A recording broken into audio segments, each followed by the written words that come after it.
I was three under on the back nine when my phone started buzzing in my pocket and I let it buzz. Best round I'd had in 2 years. September sun, cool enough to be comfortable, and I was playing like somebody 20 years younger. I finished the hole, shook hands with the two guys I'd been paired with, and walked to the parking lot feeling about as good as a 54-year-old bail bondsman from Zanesville, Ohio, has any right to feel on a Tuesday afternoon. I loaded my clubs into the bed of the F-150, got in, and hit the ignition. The CarPlay screen woke up. Carol had borrowed the truck that morning to drop her car at the dealership, and her phone had stayed paired to the system. Her iMessage thread was right there on the screen.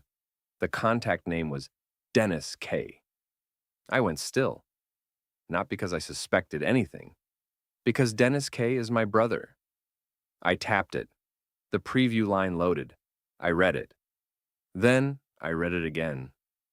The message Carol meant to send Dennis said some things about their plans for the weekend, said some things I won't repeat here because they don't matter anymore.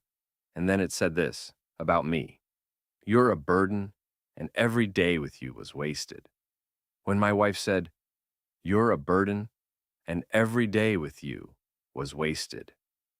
That sentence just sat there on the screen in her handwriting, in her font, with her name at the top. I didn't say anything out loud. I didn't make a sound. I just sat in the parking lot of Meadowbrook Golf Course, with my hands on the steering wheel, and let it land. I put the truck in drive. I did not call Carol. I did not call Dennis. I drove home at exactly the speed limit, which is something I almost never do. I got home before she did, changed out of my golf clothes, started dinner. Pork chops, frozen green beans, nothing special. Carol came in about 20 minutes later, set her bag on the counter, and said the kitchen smelled good. You're home early, she said. Finish the back nine, I said. I shot well. Good day then. Yeah, I said. Good day. We watched the evening news. She talked about a school board meeting, some budget thing, a principal she didn't like. I nodded at the right places. She asked if something was wrong. You're quiet, she said. Long day. She seemed to accept that. Carol had a talent for accepting explanations that made her comfortable. It was one of the things I used to find convenient about her. That night, I lay on my side of the bed with my eyes open and listened to her breathe herself to sleep. She was out in 20 minutes. She always slept well. I used to think that was just how she was built. Now I was revising that theory. I did the math in my head. Not angry math, not the kind where you run through every fight and every slight and build a case. Just actual math. The joint accounts. The business account Dennis was a silent partner on. The house deed, which had both our names on it. The truck, which was in my name only. My tools, which were mine. 22 years of marriage reduced to a balance sheet at 2 in the morning, while my wife slept 8 inches away from me. I got up quiet, went to the garage in my socks, and stood in the dark. I didn't hit anything. I didn't break anything. I just stood there with my hand on the cold frame of the rolling toolbox and let my body do what my brain was still catching up to. My chest felt like something had been removed from it, and the cavity hadn't closed yet. I stood there for an hour. The pork chop smell had drifted out from the kitchen. I thought about my brother's face at Christmas, his hand on Carol's shoulder in photographs I was now re-examining in my memory, like evidence. I thought about 3 Tuesdays I could now name, when his truck had been parked in front of this house while I was at work. I know this because I can see the street from the bail office window 2 miles away, and I have a memory that doesn't let go of things even when I want it to. Then I went back inside, sat at the kitchen table, and started writing down numbers. I wasn't angry yet. I was something worse than angry. I was decided. Monday morning, I was at my desk at Kowalski Bail Bonds by 7:30. The office is a storefront on the courthouse plaza. Fluorescent lights, a buzzing door lock, a wall of skip trace folders, and the permanent smell of burnt coffee and old carpet. I've been there 22 years. I know every file in that room. I pulled my own records first. The joint accounts, the business account, the house deed. I made a list. Boyd Hatch, my assistant, came in at 8. He's 30, good kid, asks questions. When he needs to and doesn't when he doesn't. He looked at me for a second when he came through the door. The way you look at someone when something's off, but you can't name it. You need anything? He asked. Boyd, I said. You know how to run a skip trace on someone you already know the address of? He blinked. Sure. Why? Practice, I said. He nodded and went to his desk. That's what I mean about Boyd. He doesn't push. I called Walt Greer from the office landline. Not my cell. Walt is 61, retired Muskingum County Sheriff's deputy, runs a one-man PI shop out of his house on Putnam Avenue. We've known each other 15 years. He drinks a little too much bourbon, and he knows it, which makes him careful about everything else. Walt, I said, you still have your contact at the licensing board? Which one? Contractors. Yeah, he said. You buying lunch? Thursday, Bud's. Thursday morning, corner booth at Bud's Diner, eggs over easy, and wheat toast. Walt was already there when I arrived. Coffee in front of him, manila folder on the seat beside him. He slid it across the table before I even sat down. Dennis's contractor license history. One prior complaint, a bond that had almost lapsed 2 years ago, a pattern of late filings. Nothing that would pull his license on its own. But a pattern is a pattern. He's sloppy about the paperwork, Walt said. Always has been. I know, I said. Ray, how bad is it? Bad enough? You want me to make calls? Not yet, I said. I want to know everything first. Walt drank his coffee and looked at me over the rim. There's a woman named Tammy Rudd. Works at the clerk's office. She was involved with Dennis 4 years back. Deputy friend of mine mentioned she has a voicemail she's been sitting on. What kind of voicemail? The kind you keep because you know someday somebody's going to need to hear it. She'll talk to me? She won't come to you, but she'll talk if you come to her. I went to the clerk's office on a Wednesday morning. Tammy Rudd is 43, brown hair, wary eyes. She looked at me for a long moment when I told her who I was. You're his brother, she said.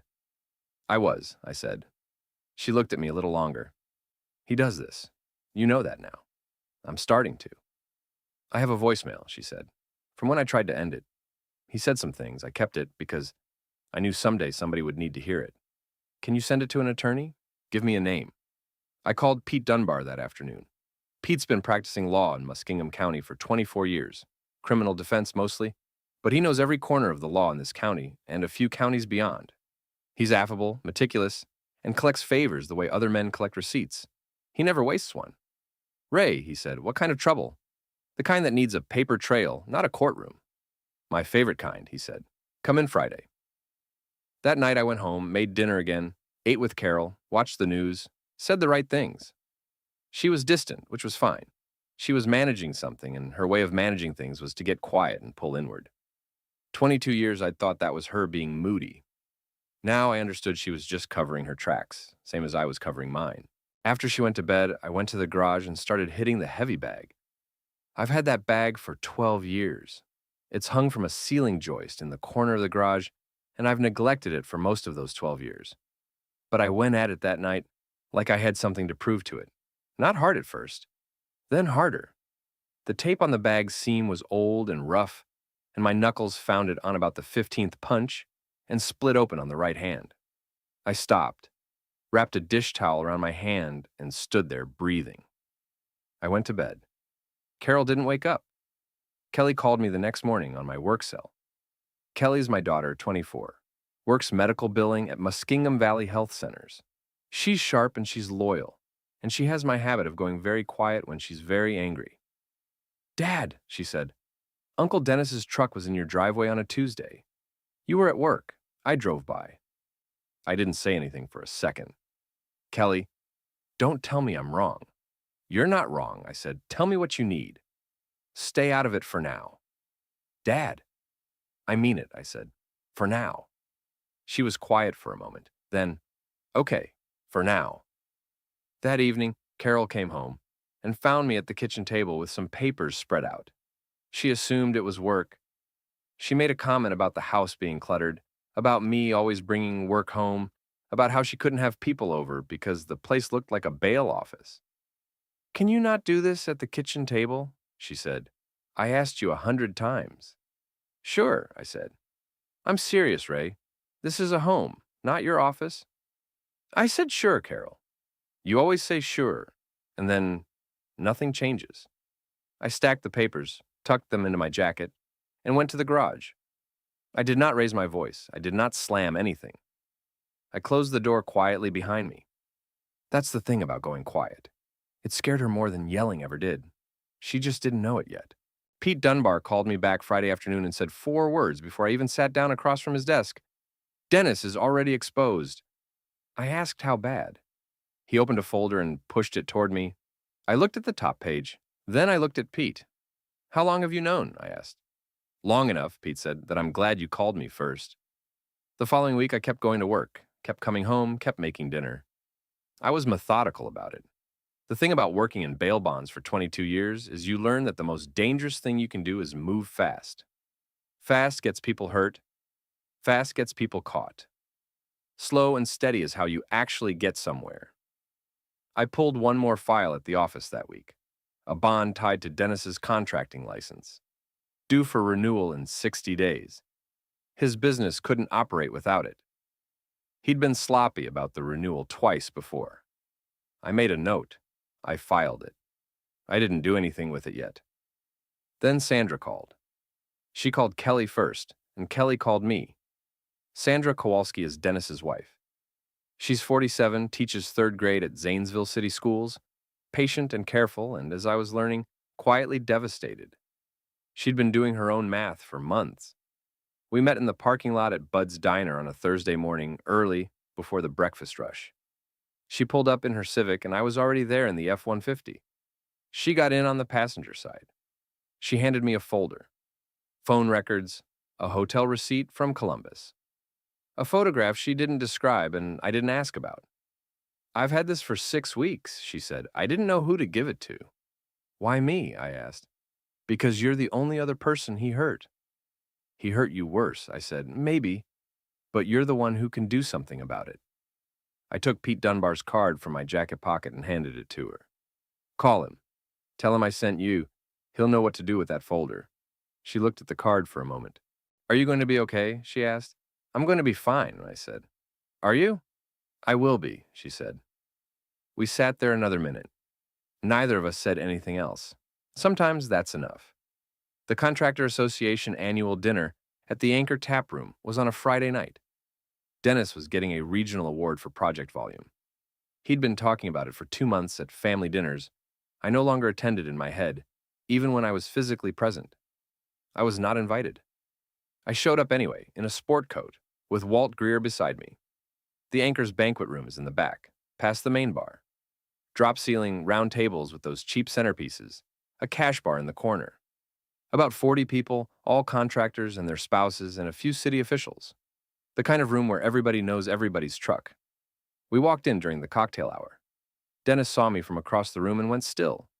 Carol wasn't there. This was a trade event. Dennis's business partner, Frank Boyle, intercepted us near the door. Ray, he said, didn't know you were coming. Forgot to RSVP, I said. Dennis around? He's over by the bar. I walked to the bar. Dennis turned around and the color left his face. He recovered fast. I'll give him that. He always was good at recovering fast. Ray, he said, what are you doing here? Came to see you get your award, Dennis. Seemed like the kind of thing a brother shouldn't miss. This isn't the place, he said low. No, you're right. The place was my house, apparently, on Tuesdays. He grabbed my arm and tried to pull me toward the hallway. I didn't move. He pulled harder. I turned, broke the grip, and shoved him back into the bar. Not a punch, not a swing. Just a flat-handed push that sent his drink across the bar top and Dennis into the rail. Glasses slid, 2 people stepped back. Walt was already between us. That's enough, Walt said quiet. You're out of your mind, Dennis said, catching himself on the rail. Sandra called Pete Dunbar today, I said.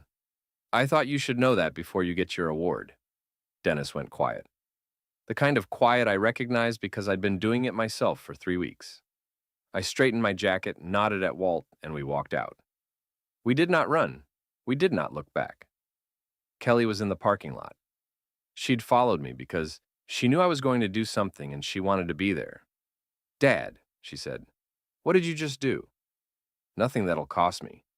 You pushed him in front of 40 people. I moved him out of my way. There's a difference. Dad, you need to be careful.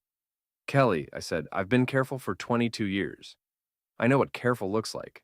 That back there, that was careful. She stared at me. Then she nodded once and got in her car. Carol called me 40 minutes later. Dennis had already gotten to her. Ray, what is wrong with you? You went to his dinner? I went to support my brother. Don't do that. Don't be cute about this. I'm not being anything, Carol. Dennis said you made a scene. Dennis spilled his own drink. Ray. Good night, Carol, I said, and I hung up. First time in 22 years, I'd hung up on her. It felt like putting down something heavy. I sat in the Anchor parking lot for 20 minutes after Kelly left. Walt had gone home. The banquet room lights were still on. I could see the silhouettes through the frosted glass, somebody at a podium, probably giving Dennis his plaque. I thought, let him have it. He won't have it long. I put the truck in reverse and drove home to a house I was already leaving in my head. The 3 weeks after the Anchor were the strangest weeks of my life. I was living in that house, like a man who'd already moved out. I made dinner. I watched the news. I said the right things. I did not touch Carol, and she did not try to touch me, which told me she was managing her own guilt, the same way she always managed inconvenient things, by pretending they didn't exist until they went away on their own. I went to Pete Dunbar's office on a Tuesday morning. Pete had a legal pad on his desk and a cup of coffee he wasn't drinking. He laid it out clean. You resign from the Kowalski Bail Bonds Partnership, he said.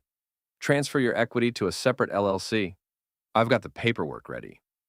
There's a position at Volunteer State Bail Bonds in Knoxville, Tennessee.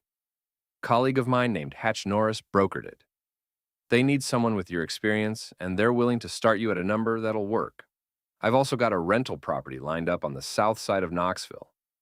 Friend of mine, reasonable rate, month to month. You've been busy, I said. You're a good client, Pete said. Sign here.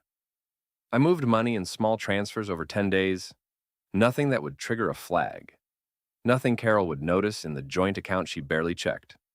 I opened a solo account at a Fifth Third branch in Knoxville. Drove down there on a Saturday. Told Carol I was going to look at a bond situation, which was technically true. I inventoried my tools in the garage over 3 evenings after Carol went to bed. 2 rolling toolboxes, a cordless set, a box of personal documents, 1 box of photographs. I did not take the wedding photos. I took the ones of Kelly at different ages, a few from fishing trips with my dad before he passed, one of my mother at Christmas from 1987 that I've kept in a frame on my workbench for years. I called Gary Solt on a Thursday evening. Gary's 55, runs Solt Hardware on Maple, family-owned 28 years. He's conflict-averse by nature, loyal by choice once he's forced to pick. He and I have been friends since our kids were in the same little league. Gary, I said, I need you to hold something for me. What kind of something? A storage unit key, and a number to call if Carol comes asking where I went. Ray, what's going on? I'll explain it someday. Right now I need you to hold the key. Pause. Okay, he said. Okay, Ray. I rented a storage unit on Linden Avenue, put my 2 toolboxes and the boxes in it, and gave Gary the key. The plan was to have someone with a trailer pick everything up after I was gone. The last fight with Carol happened on a Wednesday night. It wasn't a big fight. That's the thing. It wasn't plates thrown or voices through the walls. It was the quiet kind, which is always worse. She came home from work in a mood. She'd had a hard day, something about a school board audit. And she walked in and looked at the kitchen and looked at me and said, You didn't even start dinner. I was going to, I said. You were sitting there. I was thinking. She set her bag down hard on the counter. You know what, Ray? I'm tired. I am genuinely tired. I come home and nothing is done and you're just sitting there and I have to do everything and I don't know what I'm even doing here anymore. I looked at her. What does that mean? It means I don't know what we're doing. I don't know what this is. This is a marriage, Carol. Is it? She said. Because it doesn't feel like one. I was very quiet for a moment. No, I said. I don't suppose it does. She waited for more. I didn't give her more. She went to the bedroom and closed the door. I sat at the kitchen table for a while. Then I went to the garage and stood next to my toolboxes, which were now empty because the real ones were in the storage unit on Linden. Carol never noticed the toolboxes were empty. That told me everything I needed to know about how well she'd been paying attention. The next morning was a Thursday. Carol left for work at 7:15. I watched her Camry back out of the driveway from the kitchen window. I had 2 hours. I'd already packed 3 bags in the bedroom closet behind the winter coats for a week. I loaded them into the truck. I took my box of photographs from under the workbench in the garage, where I'd kept one box back from the storage unit for this moment. I took my father's old tackle box that had been on a shelf in the garage for 15 years. I took the wedding ring off my left hand and set it on the laminate kitchen counter, right in the middle, where she'd see it when she came home. I walked through the house once. Living room, kitchen, bathroom, bedroom. I didn't take long. There wasn't anything else I wanted. I got in the truck. I drove out of Zanesville, Ohio on Route 40, heading south. I did not leave a note. I quietly moved my things out. While she was at work, I vanished completely. That's exactly what I did. The drive from Zanesville to Knoxville is 8 hours and change if you don't stop. I stopped once at a truck stop outside Corbin, Kentucky. I pulled in, parked at the far end of the lot away from the pumps, and turned the engine off. I sat there for a while. I'm not going to tell you I didn't feel it. I felt it. 22 years of a life. A house I'd put new gutters on in 2018. A garage I'd poured a better concrete pad for in 2015. A kitchen where I'd made dinner 1,000 times. And a living room where I'd watched 1,000 games, and a bed where I'd slept next to a woman who was telling someone else, in writing, that every day with me was wasted. I sat in that truck stop parking lot in Corbin, Kentucky, and I let myself feel it, all of it, the whole weight of it. Then I started the engine and drove the rest of the way to Knoxville. I got there at dusk. The rental house was on Sevier Avenue, south side, a small 2-bedroom with a covered front porch and a yard that needed work. Pete's friend had left a key under the mat, which I'd told him was a terrible idea, and he'd done anyway. I let myself in, set my bags down, and stood in an empty house in a city where nobody knew me. I found a Jim Beam in the cabinet above the refrigerator. Pete's friend had left it as a housewarming gift, apparently. I poured 2 fingers into a coffee mug, sat on the floor of the empty living room with my back against the wall, and drank it. I did not pour a second one. I went to sleep on the floor with my jacket rolled up under my head, and I slept better than I had in months. Volunteer State Bail Bonds operates out of a strip mall on Chapman Highway. The owner, Hatch Norris, is 63, a former Knox County Sheriff's investigator who went private and never looked back. He's got 3 employees, a bail runner named Curtis, a bookkeeper named Phyllis, and an office manager named Marta Varga. Marta is 48. She came over from Hungary after a bad marriage, got her citizenship, and has been in Knoxville for 9 years. She's composed and direct and has no patience for self-pity, but she has plenty of patience for honesty. She looked at me on my first day like she was reading a document. "You're the one from Ohio," she said. "Ray Kowalski," I said. "Marta Varga," she said. "The coffee machine is broken on Mondays. I don't know why, don't ask me. If you need something filed, give it to me by 3 or I can't guarantee it goes out today. Hatch will tell you about the parking situation. It's bad." "Okay," I said. "You're going to be fine here," she said. It wasn't a question. "I know," I said. She went back to her desk. That was it. That was the whole introduction. I liked her immediately. I started learning the Knoxville system. Different county, different court, different rhythms. But bail bonds is bail bonds. I know how money moves. I know how people hide. I know how to read a risk. Within 2 weeks, Hatch was sending me the complicated cases. I bought furniture, a bed, a couch, a kitchen table with 2 chairs. I put the photograph of my mother at Christmas on the kitchen windowsill. I found a diner 3 blocks from the office called Patton's that did eggs over easy and wheat toast. And I started going there on Thursday mornings, which is just a habit I have. I called Kelly every Sunday. She knew where I was. She was the only one in Zanesville who did. "Are you okay?" she asked the first Sunday. "Yeah," I said. "I'm okay. Mom found the ring," she said, and I figured. She called me 4 times. "What did you tell her?" I told her I didn't know where you were. "That was the right thing to say," I said. "Dad," Kelly said. "She's going to figure it out eventually." "Eventually is fine," I said. "Eventually is a long way from now." Kelly was quiet for a moment. "Are you happy there?" I thought about that. The covered porch, the diner on Thursdays. The way the Tennessee fall was coming in cooler and cleaner than Ohio summers. The way Marta said good morning every day like it was a statement of fact rather than a pleasantry. I'm getting there, I said. Good, she said. That's enough for now. Carol called my cell twice in the first week. I didn't answer. She left a voicemail the second time, her voice tight and controlled, saying she didn't understand what was happening and she needed to talk to me. I listened to the voicemail once and deleted it. She called a third time 2 weeks later. I didn't answer that one either. I did not block her number. I wanted to know when she called so I could see how long it took her to stop. It took her longer than I expected. I'll give her that much. The fall moved into winter and I settled into Knoxville the way you settle into a new pair of work boots. Uncomfortable at first, then worn in, then you can't imagine wearing anything else. I learned the city. I learned which gas stations were worth stopping at and which ones weren't, which roads backed up at 5 o'clock, where the good hardware store was, which judge in Knox County was reasonable about bail conditions, and which one wasn't. I learned the names of the regulars at Patton's Diner, and they learned mine. At the office, Marta and I developed a rhythm.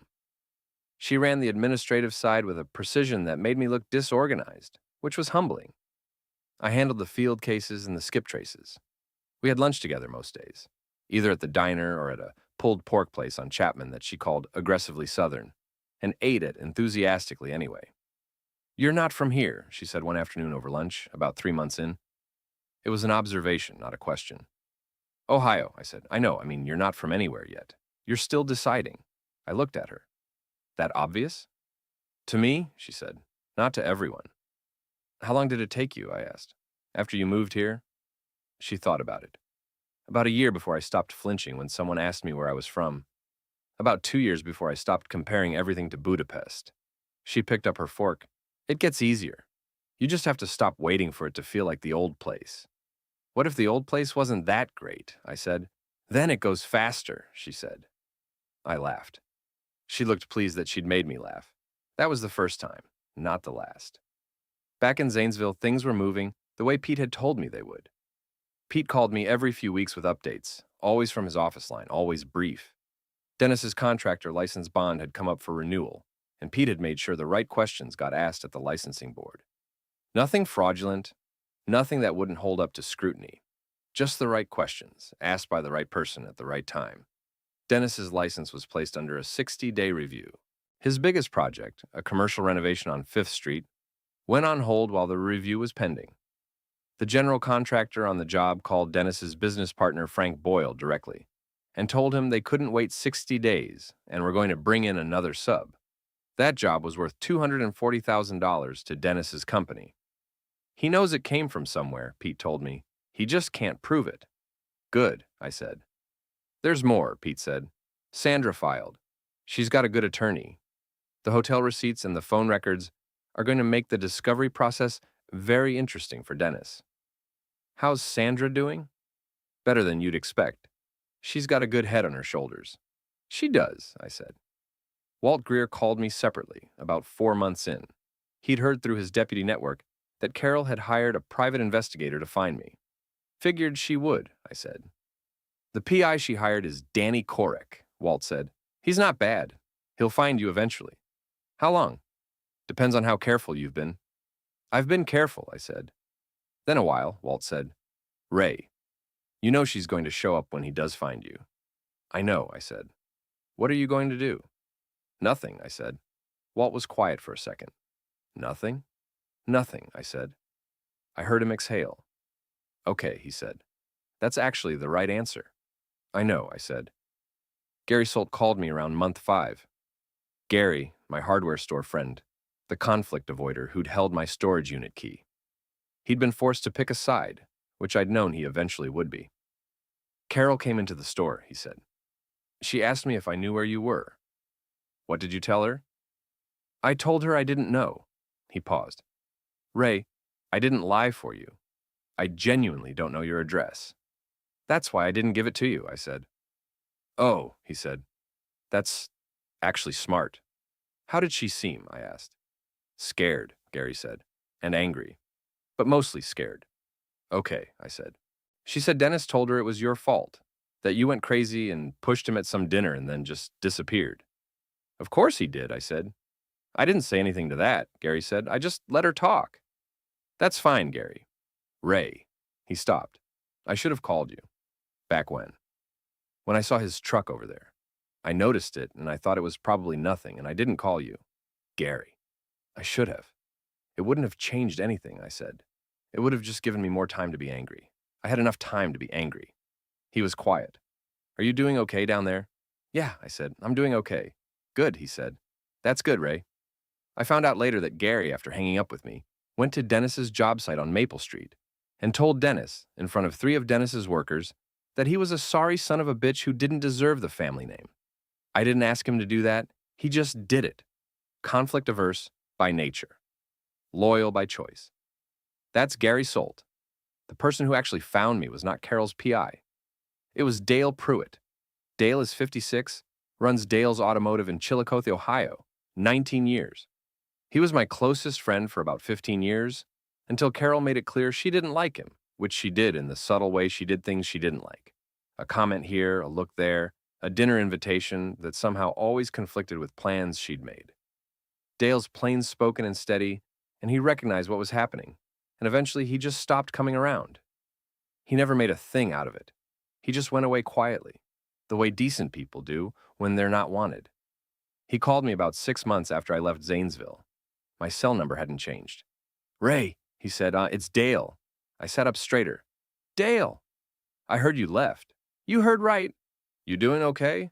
Yeah, where'd you hear? Gary Solt, he said. He didn't give me your number. I still had it from before.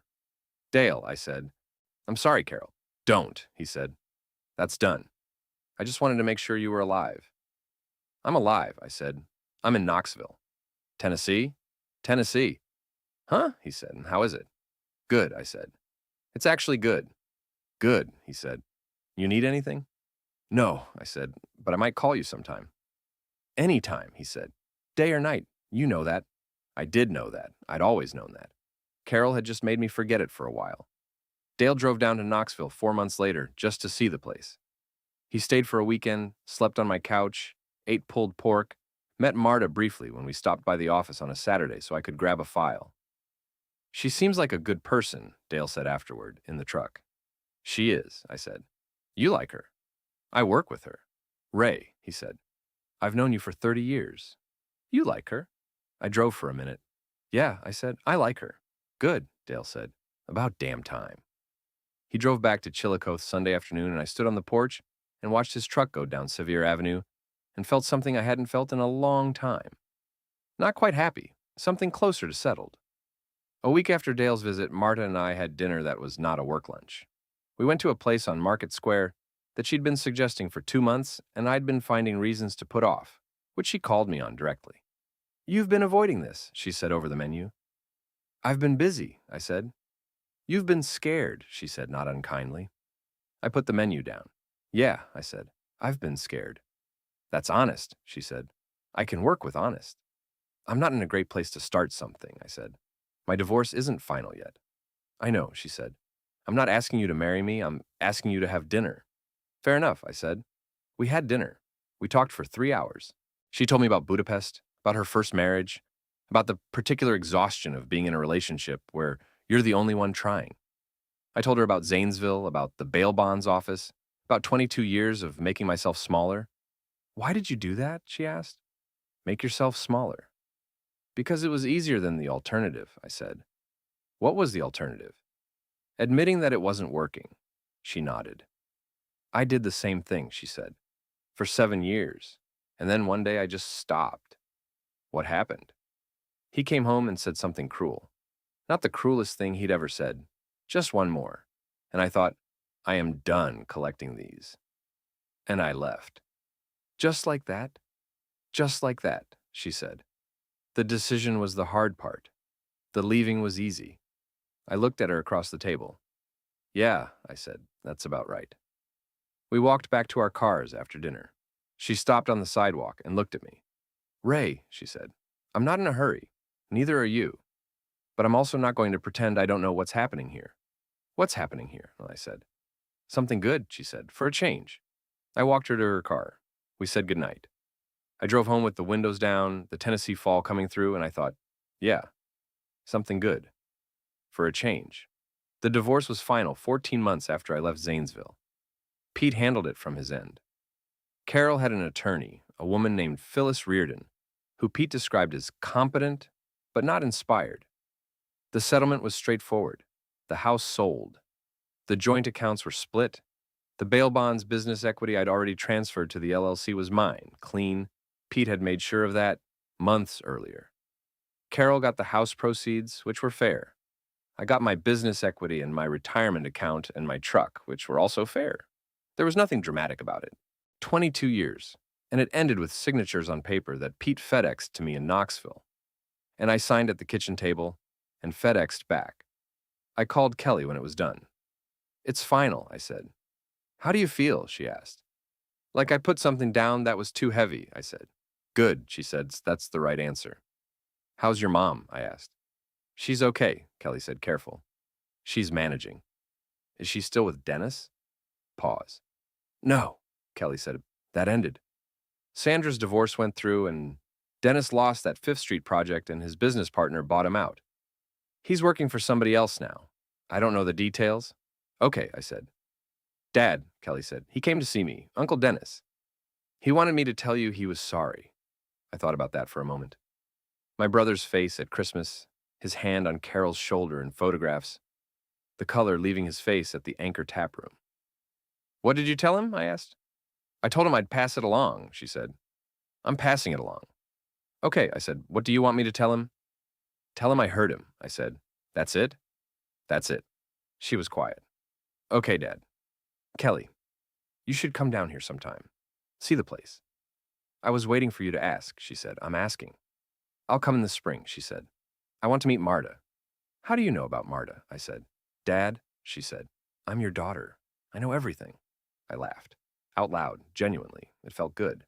Spring, I said. I'll make up the guest room. Make sure there's good coffee, she said. Not that bail office stuff. I'll get a decent machine, I said. And Dad, she said. I'm glad you're okay. I'm really glad. Me too, kid, I said. Me too. The call from Gary Solt came on a Tuesday morning in April, about 5 years after I'd left Zanesville. 5 years. It sounds like a long time. In some ways it was. In other ways it felt like I'd blinked and the whole Ohio chapter was just something that had happened to a version of me that no longer existed. I was at my desk at Volunteer State working through a skip trace file when my cell rang. Gary's name on the screen. Gary, I said. Ray? He sounded careful. I need to tell you something. Okay. Carol hired that PI again, Korek, and this time he found you. I set down my pen. When? I heard about it yesterday, through Dennis, actually. He still talks to me sometimes. He said Carol found out you were in Knoxville and she was going to drive down. Drive down, I said. Ray, she's already gone. She left yesterday morning. It's 13 hours from here. I looked at my watch. I did the math. She'll be there by tonight, I said. Yeah, Gary said, and I'm sorry. I thought you should know. Thanks, Gary, I said. I mean it. I hung up and sat for a moment. Then I called Marta's extension. Can you come in here for a second? I said. She came in and stood in the doorway. She looked at my face and came in and closed the door. What happened? She said. My ex-wife is driving 13 hours to my front door, I said. She'll probably be there tonight or tomorrow morning. Marta sat down in the chair across from my desk. What are you going to do? Nothing, I said. She looked at me. Nothing? Nothing, I said. I'm going to go home tonight. I'm going to eat dinner. I'm going to go to bed. And if she shows up at my door, I'm going to let her stand there. Marta was quiet for a moment. You're sure? I've been sure about this for 5 years, I said. She nodded slowly. Okay. I just wanted you to know, I said, in case it gets complicated. It won't get complicated, she said. You know that. Yeah, I said. I do. She stood up. Come to dinner tonight. My place. I'll make something. Marta, Ray, she said. Come to dinner. You shouldn't be alone in that house waiting for a car that may or may not show up. She was right. She usually was. Okay, I said. And what time? 7, she said. Don't bring wine. You always bring the wrong kind.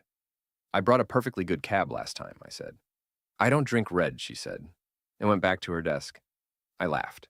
The second time that day, which was a good sign. I went to Marta's for dinner. She made chicken paprikash, which she said was the Hungarian equivalent of comfort food, and I ate 2 plates of it and told her it was the best thing I'd eaten since I'd moved to Knoxville, which was probably true. We sat on her back porch after dinner. She had a string of lights along the railing and a small table with 2 chairs and a citronella candle, and the Tennessee April was warm and soft and smelled like something blooming. Tell me about her, Marta said. "Oh, Carol?" Yes. Why? Because you've never told me much, and tonight seems like the right time. I thought about how to say it. She's smart, I said. She's good at managing things. She's good at managing people, at making a room feel like she's in charge of it. She needed an audience to feel real. And I stopped being a good audience. Because you stopped being interested in the performance, Marta said. Something like that, I said.